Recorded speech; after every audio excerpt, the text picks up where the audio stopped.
오늘 본문을 보면 겨자씨와 누룩의 비유가 나옵니다.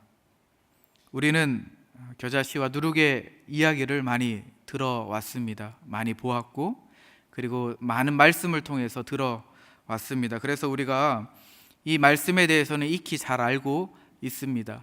특별히 하나님 나라의 성장 그리고 확장에 관한 내용으로 우리가 알고 있습니다. 우리에게는 성장 그리고 확장에 대한 욕구가 있습니다. 그래서 누구나 커지고 싶은 마음이 있습니다. 내가 크다라고 생각을 하면 흐뭇해지기도 합니다. 우리가 기도하는 속에서도 이 성장에 대한 욕구가 반영되기도 합니다. 아마 이런 기도를 많이 했으리라 생각이 됩니다. 그리고 이런 기도를 아마 많이 들어봤을 거라고 생각을 합니다. 머리가 될지언정 꼬리가 되지 않게 해주십시오 라는 기도를 우리가 많이 해보기도 했고 그리고 많이 듣기도 했습니다. 아마 이러한 기도의 내용들이 우리 안에 있는 기저에 깔려있는 욕구, 그 성장과 확장에 대한 욕구가 깔려있기 때문에, 그 반영되었기 때문에 이러한 기도가 나왔을 거라고 생각을 합니다. 우리가 가지고 있는 이 욕구는 자녀들에게도 반영이 됩니다. 나도 크게 되고 싶지만 내 자녀가 크게 되는 것을 더 원하기도 합니다. 그래서 자녀들이 좋은 위치에 서 있고 그리고 선한 영향력을 끼치는 그러한 기대를 하게 됩니다. 직장 생활하는 사람들에게도 반영이 되죠. 열심히 일하려고 합니다. 열심히 공부하기도 합니다. 왜 그렇습니까? 진급을 위해서 그렇게 하기도 합니다. 성장 그리고 확장의 욕구가 우리 안에 있습니다. 학생들은 다른 사람들보다 좀 더 공부합니다. 그리고 더 많이 스펙을 쌓으려고 합니다. 사업하는 사람들도 마찬가지죠. 사업하는 사람들은 사업장을 확장하려고 하지, 늘리려고 하지, 줄이거나 그리고 축소시키는 목표를 가지고 사업을 하는 분은 아무도 없으리라고 생각을 합니다. 그래서 성장과 확장에 대한 이야기는 우리에게 큰 도전이 됩니다. 우리가 관심을 갖게 됩니다. 그러나 반면에 상대적으로 건강하지 않는 왜곡된 성장과 이 확장을 원하는 것 때문에 우리의 삶이 고단하기도 하고 그리고 우리의 삶이 위축되기도 합니다. 성경은 성장과 그리고 확장에 대해서 확실히 있다라고 이야기하기도 합니다. 우리는 성경의 역사를 통해서 확인할 수도 있습니다. 이스라엘 변방인 갈릴리에서 예수님은 하나님 나라 천국 복음을 선포하셨습니다. 로마 제국의 수도였던 로마에서 복음이 선포된 것이 아니라 변방인 갈릴리에서 하나님 나라 복음이 선포되었습니다. 그러나 이 복음 선포는 눈에 띄지 않았습니다. 굉장히 미비했고 아마 많은 사람들이 몰랐을 것입니다. 그러나 어떻게 되었습니까? 한 세대가 지나기도 전에 이 복음은 로마에까지 확장되고 성장했습니다. 분명히 성경도 그렇게 말하고 있고 성경 역사를 통해서 우리는 그렇게 확인할 수 있습니다. 그런데 오늘 본문은 우리 본문의 요지를 보면 성장이나 확장이 본문의 요지가 아닙니다. 오늘 본문의 요지는 뭐냐면 하나님 나라의 현재와 미래의 대조에 초점을 두고 있습니다. 우리가 성장에 대해서 익히 들어왔지만 성장, 하나님 나라의 성장의 관점을 가지고 겨자씨 비유와 누룩의 비유를 읽어왔지만 오늘은 하나님 나라의 현재와 미래의 대조에 초점을 두어서 말씀을 읽어보면 아마 또 새로운 은혜가 되리라고 저는 생각을 합니다. 첫 번째 비유는 겨자씨 비유죠. 31절과 32절에 나와 있습니다. 겨자씨 비유인데 무엇을 대조하고 있습니까? 겨자씨와 나무를 비교하고 있습니다. 그리고 대조하고 있죠. 겨자씨는 굉장히 작습니다.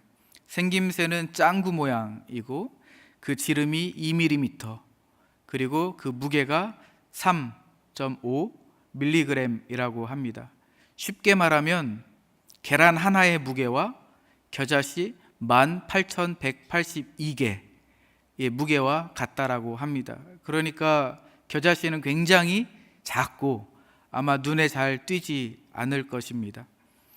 그런데 이 겨자씨가 일단 뿌려지기만 하면 특징이 두 가지가 있는데, 첫 번째 특징은 굉장히 빠른 속도로 성장한다라고 합니다. 굉장히 빠른 속도로 변한다라는 거죠. 자란다라는 것이죠. 씨가 뿌려지는 즉시 자란다고 합니다. 이게 첫 번째 특징입니다. 빠르게 자란다라는 것. 두 번째 특징은 뭐냐면 가장 크게 된다라는 것.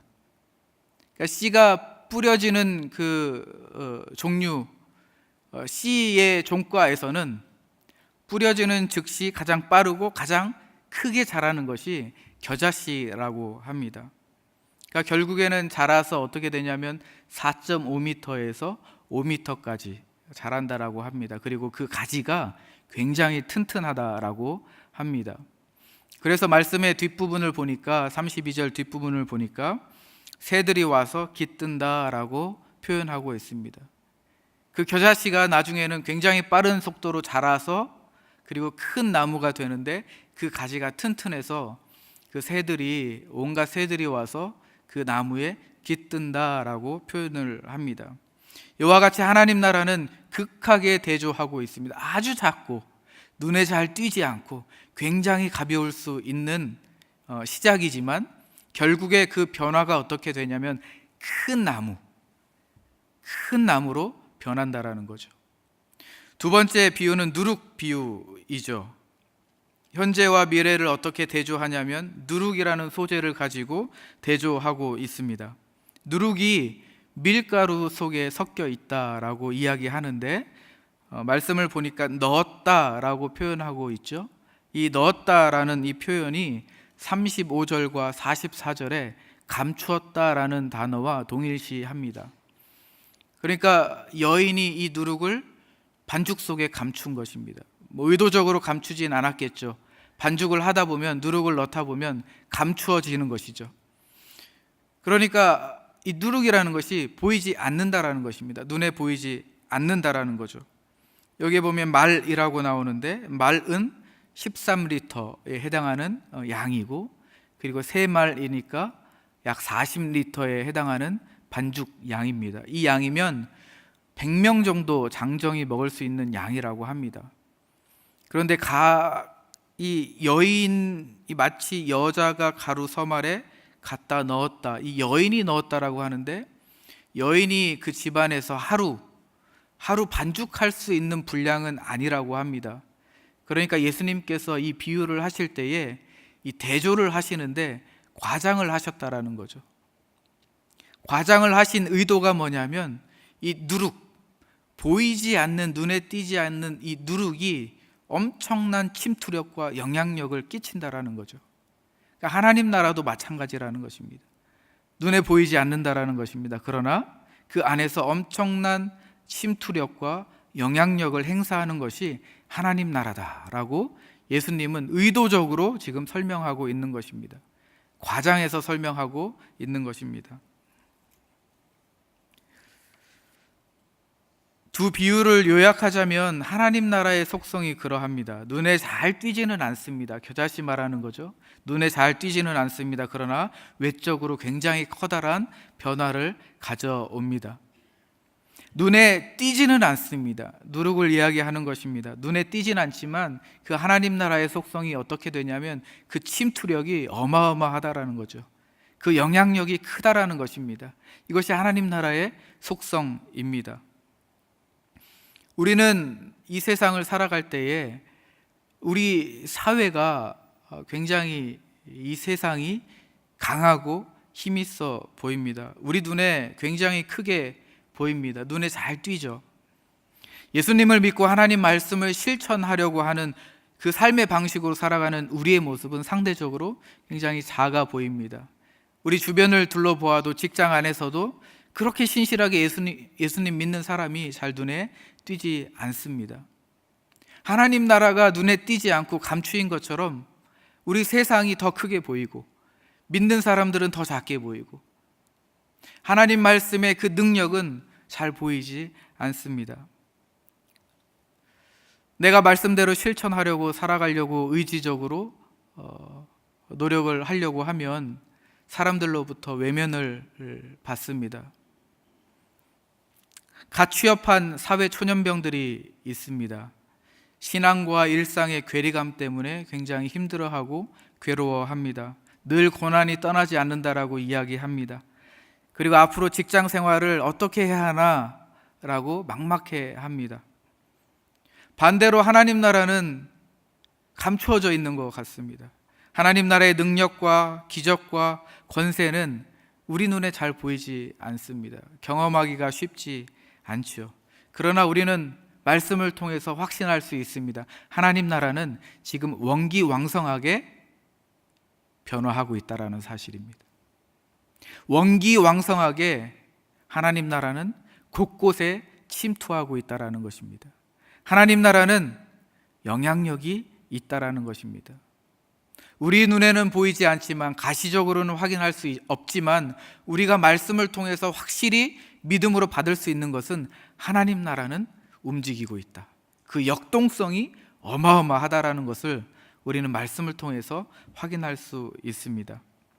우리가 이 말씀을 믿음으로 받아낼 때에, 하나님께서 허락하시는 그 믿음을 가지고 이 말씀을 볼 때에 우리에게 진정한 구원과 진정한 안식과 진정한 그 쉼이 있을 것입니다. 마치 튼튼한 나무에 새들이 깃들이듯이 말입니다. 그 하나님 나라에 우리가 쉼을 얻을 수 있는 것입니다.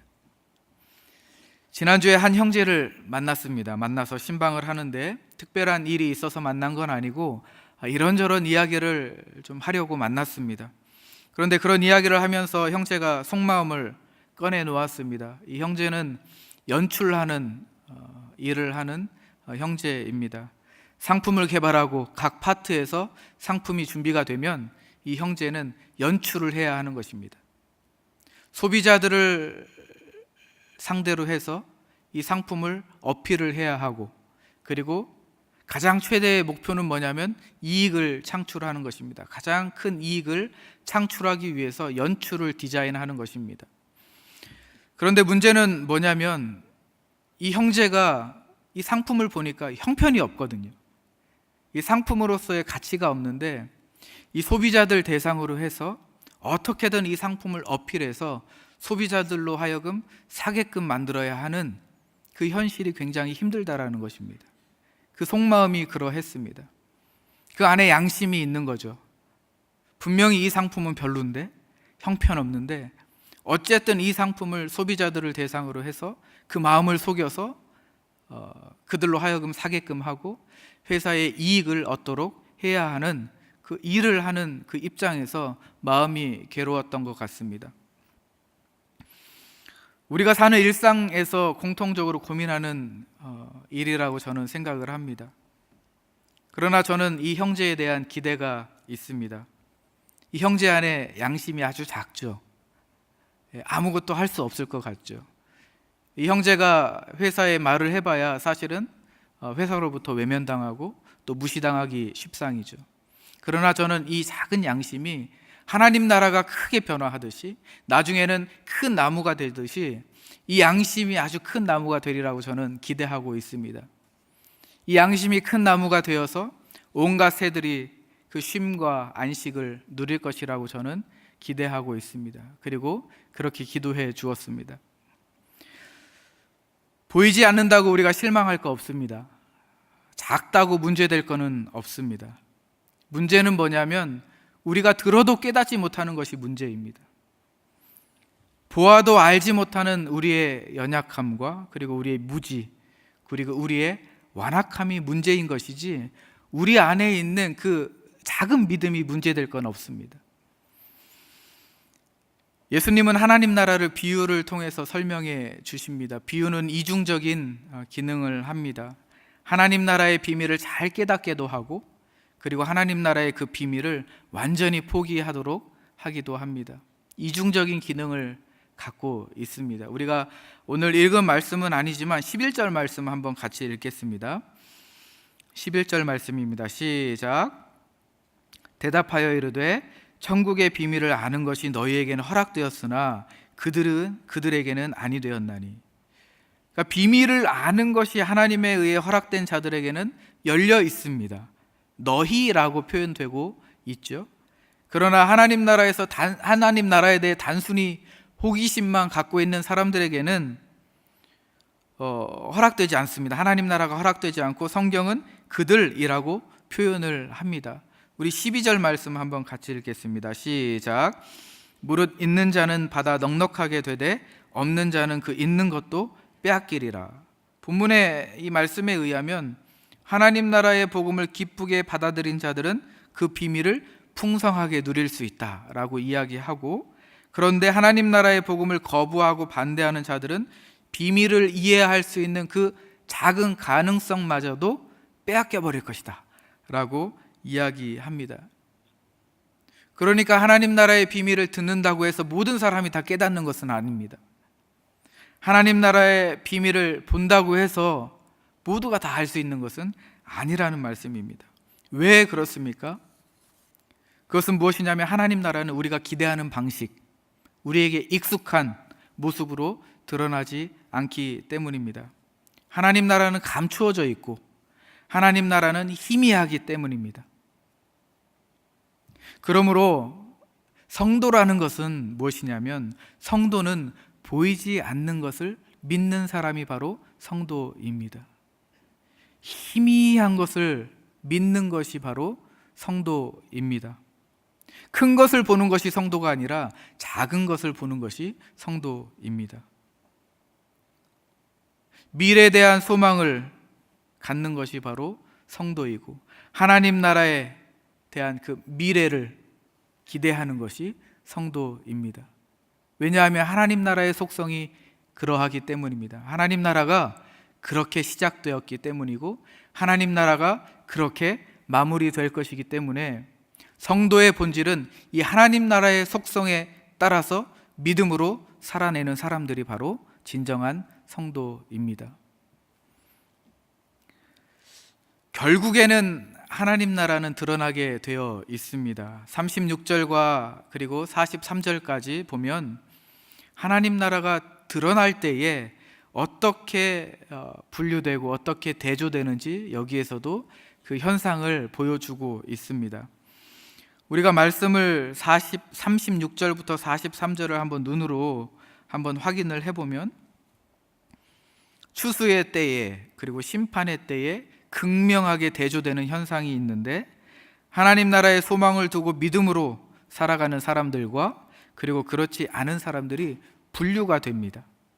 어떻게 대조되고 있냐면, 의인, 보니까 43절에 의인과 41절 불법을 행하는 자들로 분류를 시킵니다. 대조하고 있고, 그리고 의인은 해와 같이 빛난다. 43절에 보니까 해와 같이 빛나고, 그리고 불법을 행하는 자들은 42절에 보니까 풀무불에 던져진다라고 이렇게 대조하고 있습니다.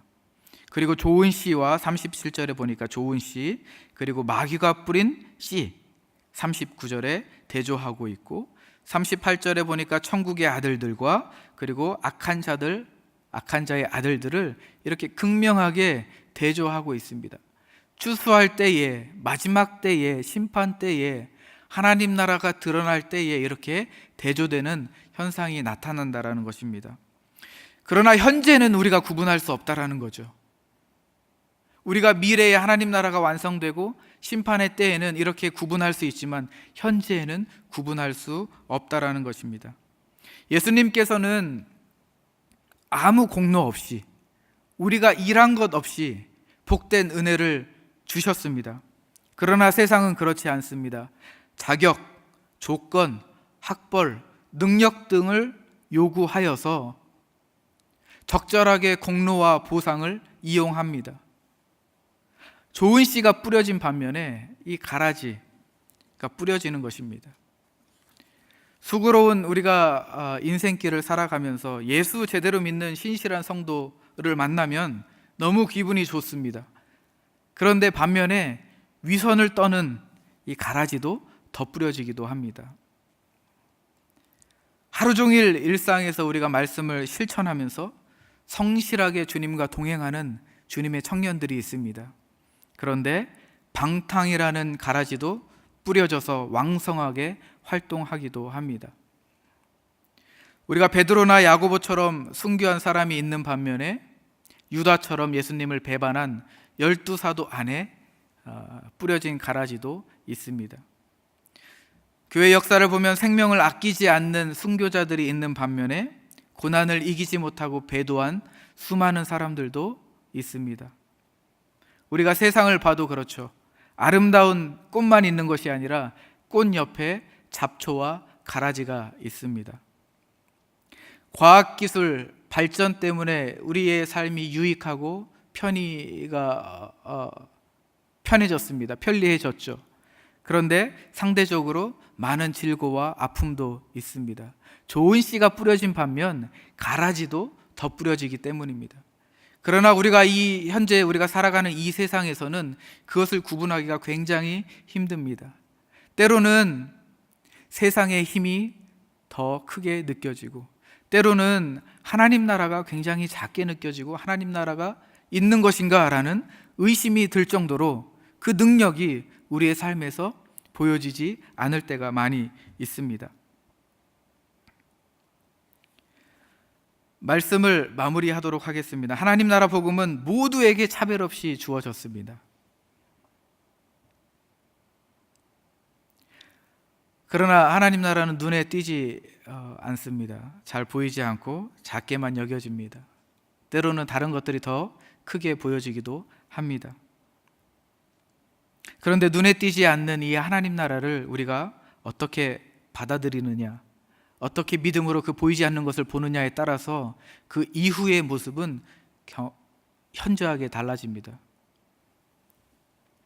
하나님 나라의 가치를 붙들고 살아가는 사람들에게는 풍성한 은혜를 누릴 수가 있습니다. 그러나 의심하고 망설이고 소극적인 행동을 하며 살아가는 사람들에게는 주어진 복마저도 놓치는 현상이 나타나기도 합니다. 어리석은 인생이 되는 거죠. 우리가 어떻게 살아야 하겠습니까? 하나님 나라는 이미 주어졌습니다. 예수님이 오심과 동시에 하나님 나라는 이미 뿌려졌는데 그 보이지 않는 하나님 나라의 가치를 우리가 어떻게 붙들고 살아가겠습니까? 우리가 이 시간에 기도할 것은 뭐냐면 이 하나님 나라를 볼 수 있게 해달라고, 하나님의 나라의 이 능력을 우리가 믿음으로 보게 해달라고 기도해야 합니다. 우리가 살아갈 때에 이 하나님 나라를 믿음으로 보지 못한다면, 세상에 더 눈에 보이는 그 큰 것들만 바라보고 살아간다면 우리는 있는 것마저 빼앗길 수 있는 어리석은 인생으로 살아갈 수밖에 없습니다. 우리가 오늘 우리에게 허락하신 이 하나님 말씀에 우리가 집중하여서 기도하기를 원합니다. 기도하여서 지혜롭게 살아가는 우리 오늘 하루의 일상이 되기를 주님의 이름으로 축원합니다. 이 시간에 말씀을 기억하면서 우리 함께 기도하고 각자의 자리로 돌아가도록 하겠습니다. 함께 기도하겠습니다. 하나님 아버지, 감사합니다. 예수님께서 좋은 씨를 뿌리셨고